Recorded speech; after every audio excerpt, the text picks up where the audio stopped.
welcome to the deep dive. It's a feeling as old as humanity itself, this kind of gut sense that our mind and body are fundamentally connected. Yeah, totally. Even back in ancient Greece, Socrates was saying things like, physicians separate the mind from the body. Right. And yet, despite knowing this for ages, somehow, modern medicine often treats them like completely separate things. It is a remarkable disconnect, isn't it? That feeling we all have, like stress makes us sick or being happy feels, lighter. It's often been pushed aside by a more fragmented, specialized view of health. Exactly. So today, we're going to dive deep into Dr. Gabor Maté's really powerful and insightful book, When the Body Says No.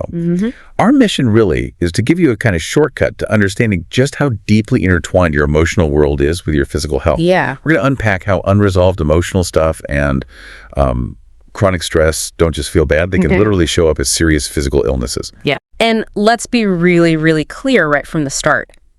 This deep dive, it's not about blaming you or anyone for their illness.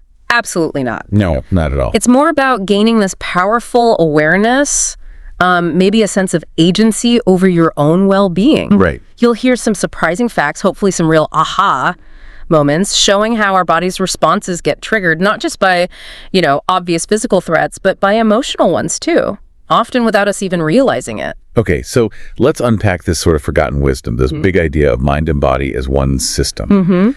It really is striking how ancient thinkers, like Socrates, seem to just get this unity, yet modern Western medicine mostly adopted what they call dualism. Right, splitting it in two. Yeah, essentially splitting into two what is actually one integrated system. We started looking at the body in isolation, disconnected from the mind, even from our environment. And if you think about it, the rise of medical specialization, it achieved incredible things, right? Absolutely. But it also encouraged this narrowly physical mindset. Doctors, often with the best intentions, might treat a symptom in one organ without really considering the whole person, their psychological state, their life story, what they've been through. Like Mary, that patient with scleroderma you mentioned. Yeah, exactly. Her family doctor, her rheumatologist, they focused just on the physical symptoms. Nobody really explored the emotional landscape of her life before the illness showed up. So this is where that intuitive wisdom is now getting backed up by science. There's this evolving field, psychoneuroimmunology, PNI. Sometimes psychoneuroimmunoendocrinology, quite a mouthful. Yeah, try saying that 5 times fast. Yeah. But basically, it's building the scientific bridge. Think of it like a central hub, maybe, where your thoughts, your nerves, your immune system, your hormones, they're all chatting. Okay. PNI is showing us exactly how deeply connected they are, right down to the tiniest cell. Wow. Yeah, exactly. This cutting-edge research is now figuring out how these links work all the way down to the cellular level. So science is confirming what healers knew intuitively for centuries. Pretty much. That emotions are deeply involved in, both causing illness and restoring health. It's a huge validation of that older understanding. Okay, so if emotions are such a big player, let's talk about stress. We use that word all the time, right? Just meaning busy or overwhelmed. Yeah, usually. But Hanselli, who really pioneered the modern idea of stress, defined it much more broadly. Right. For him, stress is a non-specific biological process. Right. A wide-ranging set of events in the body, irrespective of cause or of subjective awareness. Irrespective of awareness. Yes. That's key. It's a critical distinction. It's not just nervous tension. Selly found these stress reactions in lower animals, plants, even in patients under deep anesthesia, or in cell cultures growing in a lab. No way. Yeah. Imagine your body has this universal alarm system. Sally realized this alarm goes off not just for obvious dangers, but for anything that forces your body to adapt, whether you're consciously aware of it or not. It's your body's basic pressure response. That makes a lot of sense. So your body can be stressed, even if your mind isn't consciously freaking out. Exactly. And Dr. Maté talks about acute versus chronic stress. Acute is that quick burst, right? Fight or flight. Helps us survive. Yeah, it's adaptive, useful. But chronic stress, that's when those systems stay activated long term without any resolution. That's where the real damage happens. Precisely. Take cortisol, for example, from the HPA axis. The HPA axis. That's like the body's emergency command center. You got it. Great for quick escape. But if it's constantly firing on all cylinders, it's like redlining your car engine 24/7. Things eventually wear out, break down. Okay. Chronically high cortisol can literally destroy tissue, raise blood pressure, damage the heart, thin your bones, and crucially suppress the immune system. Leaving us vulnerable. Exactly. To infections, to disease. And for humans, what are the things that tend to keep us stuck in that chronic, damaging state? Well, the research points to three big ones: uncertainty, a lack of information, and losing control. Yeah, those feel familiar. But Salai concluded that for us humans, the most important stressors are emotional. Things linked to the threatened loss of love or other essential needs. That's powerful. It really is. So if emotional stress is so potent, where does this tendency to repress emotions even come from? Dr. Maté points straight to childhood conditioning. Kids learn, to shut down or numb their feelings to avoid shame or rejection, or maybe just to avoid overwhelming parents who can't handle their emotional displays. So the parents might be stressed or unable to cope themselves. Right. And this experience, it really compromises what he calls emotional competence later in life. You don't learn how to healthily process and express feelings. And the impact of carrying that hidden burden is real, isn't it? Especially on the immune system. Oh, absolutely. Look at that devastating example of Alzheimer's caregivers. Right, I remember reading about that. Studies showed their natural killer cells, NK cells, crucial for fighting infections, even cancer, were significantly suppressed. They also didn't respond as well to flu vaccines, and their wounds healed slower, on average 9 days slower than controls. 9 days. And get this was true even years after their spouse had passed away. It just shows the long-lasting physical toll of that chronic emotional stress. That's incredible. And it's not just intense caregiving. Wow, the research also links loneliness, just feeling isolated, to lower immune activity. They found this in medical students, in psychiatric inpatients. So our social connections are biological needs, really. Deeply biological, yes. Isolation literally changes our physiology. Okay, let's dive into some specific stories from the book. They really bring this unconscious numbness to life. Yeah, the case studies are powerful. Remember Mary, the scleroderma patient? Outwardly, she was like meek and diffident. But underneath, there was just this huge store of repressed emotion. Abused, abandoned as a kid, having to protect her younger sisters when she was only 7. Just imagine the weight of that. And her doctor, simply listening to her story, really hearing her, was a revelation. She actually said, "You are the only one who ever listened to me." Wow. It shows how vital just being seen and heard can be for healing, doesn't it? Definitely. And then there's this striking pattern with ALS patients, Lou Gehrig's disease. Yes, this is fascinating. Clinicians notice they often cluster at the most pleasant end of the personality spectrum. The nicest people. Yeah, we'll describe that way. Often hyper-conscientious, overachievers, or chronic workaholics with this real aversion to boredom. So what does that mean? Being nice makes you sick. No, not exactly. It's not about being nice itself. It seems to be more about the suppression of your authentic self, suppressing your needs, your boundaries, your anger, maybe. That creates this enormous internal pressure, like a pressure cooker. It's not the external smile, it's what's not being expressed. That makes more sense. Lou Gehrig himself is a good example, right? Playing through unbelievable injuries, always being the dutiful one. Exactly. Feeling his amazing talents were somehow not enough. Always the loyal son, loyal team player. Remember the story about him sleeping on the couch so a sick rookie could have his bed? Total self-neglect. Yeah. And then you have someone like Stephen Hawking. Right. A different case. His ability to live that intense life of the mind was, in a way, suited to the disease's progression, contrasting with others whose whole identity was maybe tied up in their physical abilities. And Sue Rodriguez, the Canadian woman who fought for assisted suicide. Another complex picture. Publicly, she was fighting for control over her death. But privately, her life was marked by really deeply troubled personal relationships, a lot of alienation. So her body was kind of saying no when she couldn't. That's one way Maté interprets it, yes, a profound physical no. And Evelyn Bell, another ALS patient, writing her book with a laser light, having lived at this feverish pace, juggling endless roles. Just relentless pressure. And Joanne's recurring dream. That's heartbreaking. The one about being buried alive? Yes.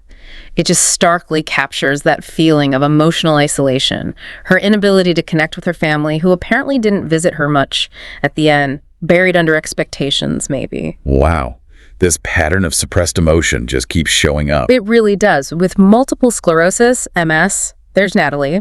Her relapsing remitting MS flare-ups were linked to what she called qualitatively extreme stresses, like major relationship problems. And her childhood. Conditioned to be too good to be true. She learned early on to subjugate your own wants or needs in order to get approval, always putting others first. Even Barbara, the psychotherapist with MS. Right.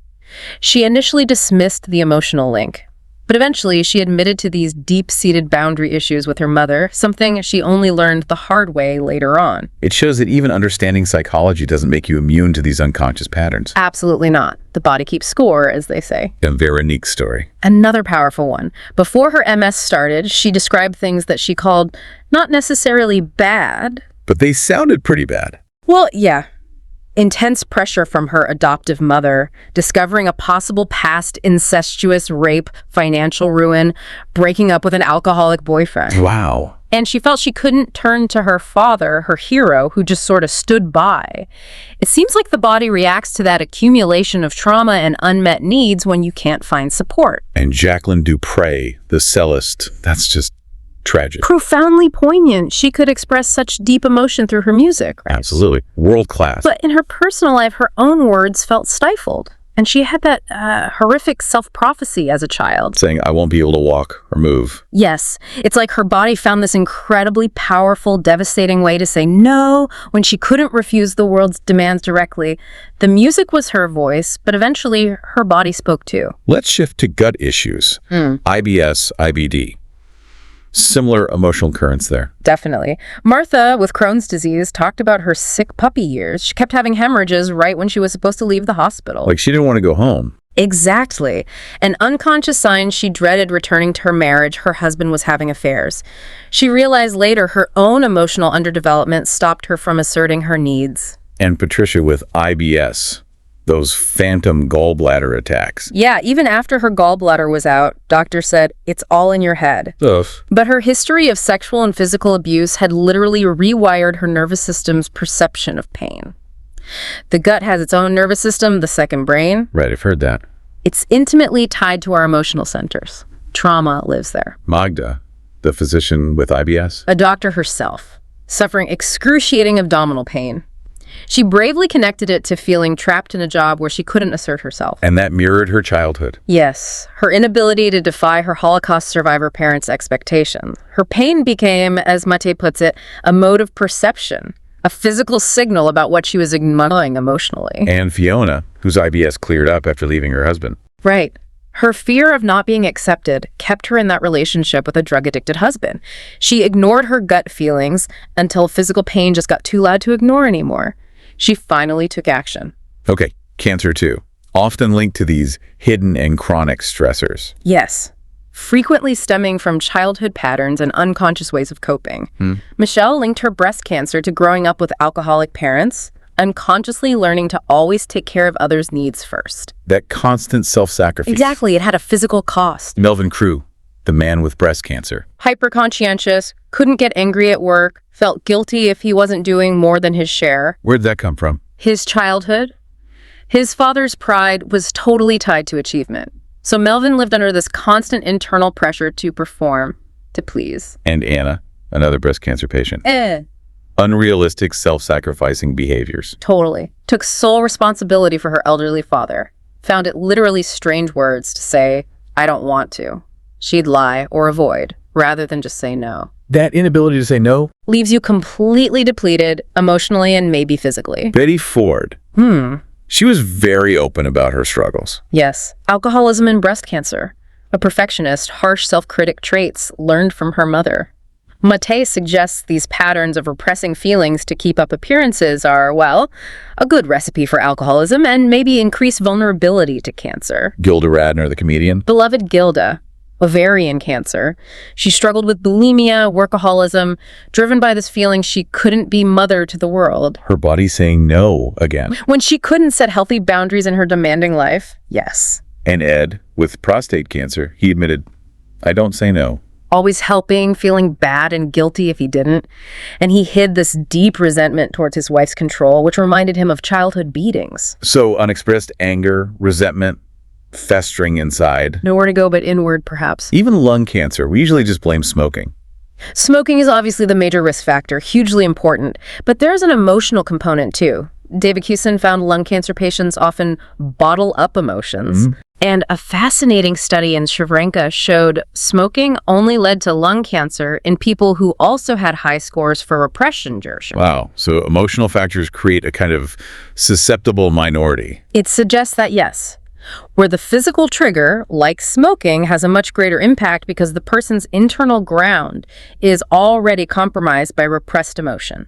This is getting really compelling. These patterns aren't just individual, are they? They echo through families. Yes, that's a huge part of Maté's work. He talks about the dance of generations. Stress, anxiety, even disease patterns can be subtly passed down, not just genetically, but through learned emotional behaviors. Like the story of Betty Krawczyk and her daughter Barbara Ellen. Such a poignant story. Barbara Ellen dying of breast cancer, and the palliative care doctor telling Betty she needed to give her daughter permission to die. That must have been incredibly hard. Unimaginably.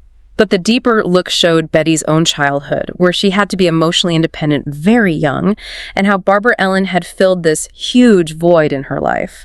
You see how the emotional needs and patterns ripple across generations. And Caitlin, the scleroderma patient who bottled up emotion. Their childhood with a mean father, an afraid mother, and this family habit of hiding difficult issues. It just laid bare the multi-generational nature of this suffering, passed down through silence and suppression. Even Ronald Reagan and Alzheimer's. Maté suggests his lifelong defensive paralysis of sensibility, his cultivated inability to be hurt, stemmed from a childhood where a huge amount of tension was always there, and his mother didn't reveal anything. His famous line, "Really, there are no words." Might have reflected that profound emotional shutdown, yes. Okay, so why do some family members get sick and others don't? Or get different illnesses? That's where family systems theory comes in, particularly Dr. Murray Bowen's concept of differentiation. Differentiation. What's that again? It's basically your ability to stay emotionally connected to others, but still function autonomously in your own emotional world. To know where you end and they begin, emotionally speaking. So poor differentiation means? You lack an emotional boundary. You're like an emotional sponge, soaking up everyone else's anxiety and stress directly. Okay, I can see how that would be stressful. Extremely. It can lead directly to physical illness. Like Tim, whose ulcerative colitis flared up whenever his wife Nancy got stressed because he was just absorbing her anxiety instead of managing his own emotional space. Wow. Moving even deeper now, beyond just family patterns to ourselves, Maté challenges genetic fundamentalism, right? Yes, this common idea that our genes completely dictate our health destiny. He explains, and the science backs this up, that cell activity is actually controlled mostly by its interaction with the environment, not just the genes inside. Bruce Lipton's work. Exactly. Groundbreaking work showing how genes are turned on or off by the environment. The environment includes our internal environment, our thoughts, our emotions, our stress levels. So, the biology of belief. That's the idea. Chronically stressful early experiences don't just shape our minds, they literally program our cells to see the world as unsafe or hostile. Our cells learn. In a way, yes. These unconscious beliefs embedded at the cellular level influence our stress responses for our whole lives. They determine if we feel helpless, unlovable, or like we always have to be strong. It's like a cellular muscle memory for stress. Okay, let's look at some of those common unconscious beliefs that show up in people with chronic illness. Like, I have to be strong. Yes. We see this in Iris with lupus, Celia with rheumatoid arthritis. Both carry immense burdens from childhood, pushing themselves relentlessly, unable to show vulnerability or ask for help. Another one, I'm not wanted or lovable. Harriet, who had melanoma remission, recalled this profound childhood isolation, learning never to need or ask for anything, feeling completely isolated, a silent, heavy burden. And Angela, with uterine cancer. I only exist when I serve others. She felt she worked in government out of fear, couldn't say no, and her body finally said no with chronic bleeding. I can handle anything. That sounds like Don, the colon cancer patient. Right. Never telling his boss the workload was too much, just tensing up, pushing through, suffering internally. Leslie, the social worker with colitis. I am responsible for the whole world. After his father and brother died young, he developed this obsessive ritual to control people not dying, then became a social worker, unconsciously trying to save everyone. A huge weight. And Angela, again, I have to be very ill to deserve being taken care of. Yeah, feeling like mood disorders are not enough, needing something physically real like cancer to finally justify needing or accepting care. That's heartbreaking. Finally, I mustn't be angry, Or, if I am angry, I'm not lovable. Incredibly common and so damaging. Corrine saying she was jello when it comes to saying no to my mother. That repression of healthy self-assertion just fuels chronic stress. The body has no outlet. So all this connects back to why just thinking positive thoughts isn't enough, right? Exactly. Dr. Maté argues against compulsive optimism. This kind of superficial positive thinking can actually backfire. It might lower resistance because you're binding up anxiety and avoiding the painful truths you need to confront. It's not about being negative, but about being real. Precisely. So what does this mean for us? We need to embrace what looks like negative thinking. Yes, but redefine it. It's not pessimism. It's a crucial willingness to ask, what is not working here? What's out of balance? What have I ignored? What is my body trying to tell me? It's deep, honest self-inquiry. Why are we so afraid to look at what's not working? Good question. Maté says disease isn't a punishment. It's a signal, right? A message that something is out of balance. Like Pasteur said, the microbe is nothing, the ground, everything. Exactly. The focus needs to shift to the vulnerable host, our own internal landscape, our emotional balance, not just the external germ or trigger. Okay, this sounds like a lot, all this unconscious stuff. But there's a path to healing, right? Absolutely. Maté doesn't just diagnose, he illuminates a path back to wholeness. He lays out the 7 A's of healing. The 7 A's, okay. These are practical steps, ways to address those deep-seated beliefs and move towards greater emotional competence and well-being. What's the first A? The first is awareness, really cultivating the ability to perceive emotional reality in yourself and in others. Learning to trust your gut feelings, not just words. Like Fiona with IBS, listening to her body about her marriage. Exactly. She listened, took action, the pain resolved. It's about tuning in to your body's quiet wisdom. Okay, second A. Anger, but healthy anger, not destructive rage. What's the difference? Healthy anger feels like empowerment and relaxation. It's a surge of energy for self-assertion, for saying a clear no when needed. It protects your boundaries. And expressing it can be healing. Research actually shows it can promote healing, even prolong survival in some cancer patients. It's about asserting boundaries, not attacking people. Got it. Third A. Autonomy. Developing your own internal center of control. Figuring out what you truly value, what you want, instead of being driven by what others expect from you or for you. Finding your own compass. Fourth. Assertion. This is the statement of our being. Valuing yourself positively, independent of what others think. And Maté says, embrace guilt. Yeah. He says when you set a boundary and feel that pang of guilt, think, hallelujah, it means I must have done something right. Choose that brief guilt over long-term resentment. It means you're caring for yourself. Okay, that's a reframe. Fifth A. Attachment. Reclaiming vulnerability. Honoring our deep human need for real connection. Our fears of rejection often come from childhood, but as adults we can choose openness and true intimacy, moving away from defensive isolation. The sixth. Authenticity, just being true to yourself, letting your real self be seen, dropping the masks and roles we adopt to gain approval. That just fuels the repression cycle. Makes sense. And the seventh A. Affirmation. This has two parts. First, affirming your creative self. That urge to create. Doesn't have to be fancy art, right? Not at all. Writing, cooking, gardening, anything where you express yourself, it's deeply healing. And second, affirming your connection to something larger, the universe, spirit, community. Like Anna finding solace in her faith, or Lillian in Judaism. Exactly. Recognizing we're not totally alone in this, finding that broader connection. Okay. So bringing it all together, we've really explored this profound mind-body link, how stress hits us right down to the cells, the hidden impact of emotional repression, those family patterns, and most importantly, this powerful path to healing through self-awareness and these 7 A's. This deep dive, it really is an invitation, isn't it? For you, the listener, to reconsider how you listen to your own body. Yeah. What hidden messages might your body be trying to send you right now? What discomfort, what symptom might actually be an invitation to understand your own emotional world more deeply? It's an incredible, crucial journey of self-discovery. We really hope this encourages you to maybe take that first step. Thank you so much for joining us on this deep dive. Yeah, thanks for listening. We'll see you next time for another journey into the depths of understanding.